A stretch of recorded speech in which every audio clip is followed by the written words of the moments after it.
antigamente, né, você não tinha muita informação, onde buscar conhecimento sobre licitação, principalmente para você que é empreendedor, né?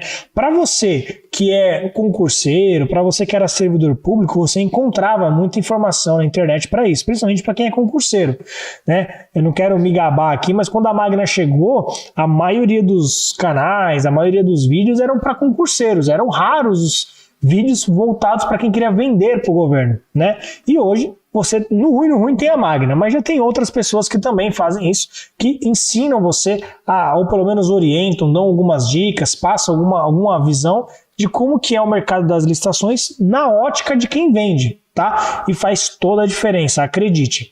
A ótica de quem compra é muito diferente da quem vende. Eu falo porque eu já estive do lado de lá e eu achava que entendia muito de licitação e de fato entendia, mas pela ótica de servidor público, de órgão público, de comprador.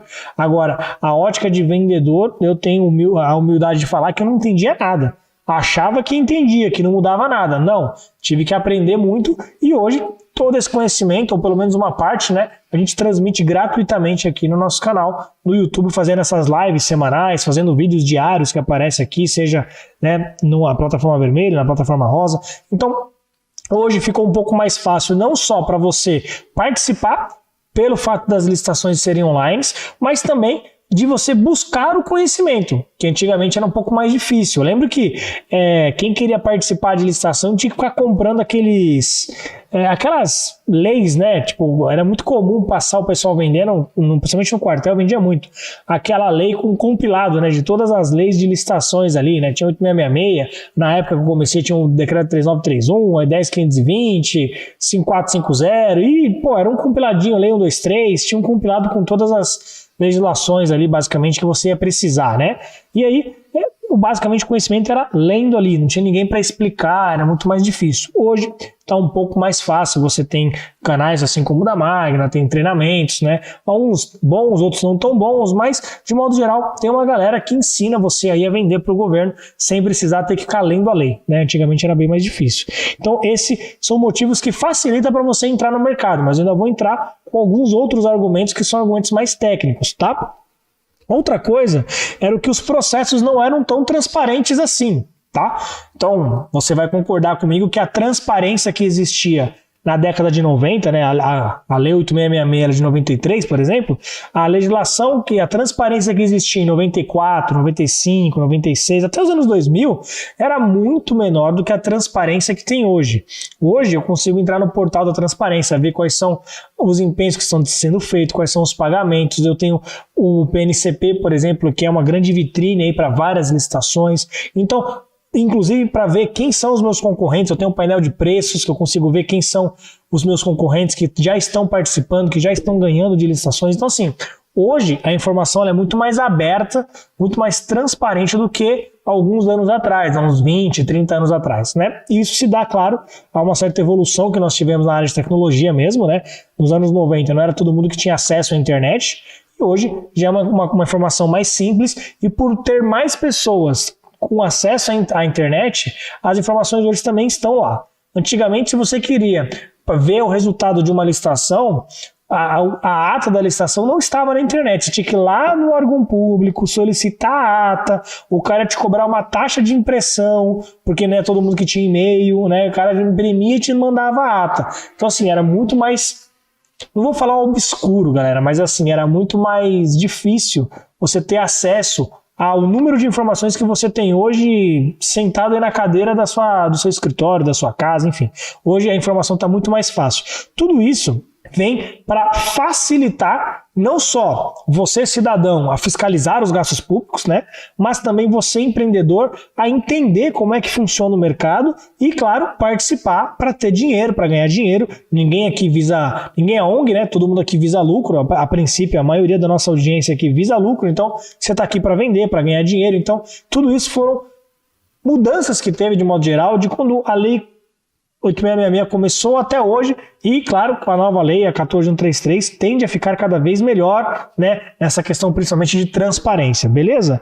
Outra coisa que faz, na minha visão, com que seja cada vez mais necessário que empreendedores, quando abram empresas vendo para o governo, é entender que esse mercado ele gira muito dinheiro. E eu sei que você não vai conseguir abocanhar o mercado inteiro, né? Tá tudo bem, ninguém consegue. Mas é um mercado que gira aproximadamente 700 bilhões por ano. Aí você fala, pô, Sérgio, mas 700 bilhões é muita coisa. Você imagina que para chegar no 1 bi, são 999 milhões, mais R$1, aí dá 1 bilhão. São 700 desses, né? Então é muito dinheiro. Claro, uma parte desse dinheiro são para obras muito grandes. Talvez você não tenha condições de participar. Mas tem muita coisa, e acredite, muita coisa mesmo que dá para você vender aí da sua empresa, que são coisas que você já vende muitas das vezes, você já trabalha, ou para você que quer começar a empreender, quer abrir um MEI, que você tem condições de comprar e vender. Inclusive, né, o MEI ele tende a ter uma certa vantagem, principalmente no começo, referente à questão de impostos, né? O MEI paga muito pouco imposto e comparado a empresas maiores, chega a ser até uma briga, não vou falar desleal, né? Mas assim, é uma briga onde ele leva muita vantagem, tá? Então, o vender para o governo hoje é muito mais fácil. Eu não vou nem falar dos benefícios, que isso aí é um assunto para uma outra live, um outro tema, mas para você que está começando agora, para você que é pequeno, o governo inclusive dá benefícios para você, mas isso aí eu vou falar mais para frente. O fato é que nesse mercado de 700 bi, qualquer fatia do mercado que você consiga pegar é muita coisa, né? Claro, desses 700 bi são do alfinete ao foguete. Tem licitação aí que vai desde brindes, canecas, até, sei lá, obras, construção de aeroportos, de muita coisa, né? Tem muita coisa envolvida. Mas é muita coisa, é muita oportunidade. E a outra coisa boa desse mercado é justamente que eu tenho certeza que, independente de onde você está me ouvindo, a não ser que você esteja me ouvindo fora do país, que já aconteceu, pessoas estarem assistindo a Magna aqui de outro país, mas se você mora no Brasil, aonde você mora, eu tenho certeza que tem um órgão público perto. Eu tenho certeza que tem uma prefeitura aí perto, tem uma Câmara dos Vereadores, deve ter um postinho de saúde, se não tiver um hospital, uma polícia, uma delegacia, seja ela civil, seja militar, deve ter talvez aí uma polícia rodoviária federal, né, que se você mora perto de uma beira de estrada, se essa estrada for federal, deve ter um posto da polícia rodoviária, e toda essa galera compra muita coisa. E às vezes o pessoal acha, né, talvez por não estar vivenciando ainda o mercado das licitações, que não, a escola só vai comprar giz, né, e sei lá, giz e lousa. Não, vai comprar muita coisa. Lá precisa de produtos de limpeza para poder limpar a escola, precisa de tinta para pintar a escola. Às vezes não tem ninguém para pintar, contrata o serviço de pintura com a tinta, claro. Às vezes você precisa ver um portão que está lá, precisa consertar, vai instalar um portão automático, vai instalar uma cerca elétrica, uma câmera, um serviço de monitoramento, vai contratar uma manutenção do ar-condicionado, ou comprar um ar-condicionado, vai ter que trocar o piso. Tem muita coisa que existe dentro de um órgão público que não necessariamente é a atividade fim dele, né? Tem muitas coisas que são atividades meio, que a gente chama, mas que gira muita grana, né? Material de expediente, por exemplo, qualquer órgão público compra.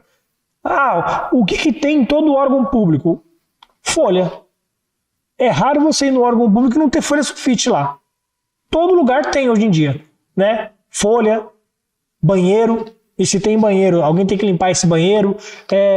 Eu não sei, assim, tem muita coisa. Material de expediente, produto de limpeza, tem muito. Em qualquer órgão público você encontra, porque todo lugar precisa ser limpo, né? Seja através do serviço de limpeza, onde ele contrata alguém para ficar lá limpando, um funcionário, né, que a gente chama de terceirização de mão de obra, ou seja também através do produto e tem um funcionário responsável lá por fazer a limpeza. Então, independente de onde você está, tem um órgão público aí dentro, né, perto de você. E por isso que é tão bom, porque dá para você vender, mas só funciona para quem está na capital? Não, pelo contrário. Dependendo do tamanho da sua cidade, é até mais fácil vender na sua cidade do que em grandes capitais, porque nessas cidades pequenas não atrai tanta gente. Então, se você fala de uma cidadezinha pequena, acredite, em várias situações é melhor vender aí do que vender numa cidade grande, tá bom?